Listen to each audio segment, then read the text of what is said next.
Hi there, welcome to this short video on how to use the word dibs. If you are not sure what it means or how to use it correctly, don't worry, you are not alone. In this video, I'll explain the meaning of the word dibs and provide some examples of how to use it in everyday conversation. Are you ready? So, what does dibs mean?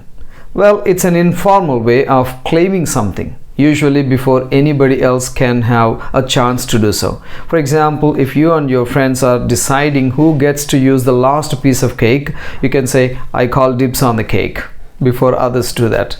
You can also use dibs when you want to reserve a seat or a spot in a line. For example, if you are at a movie theater and you want to have a good seat, front seat, you could say, I've got dibs on the front row. Another way to use dibs is when you want to indicate that something is your responsibility or task to do. For example, if your group of friends are planning a surprise party for somebody, you might say, I'll take dibs on decorating the room. That's my responsibility. I'll do that.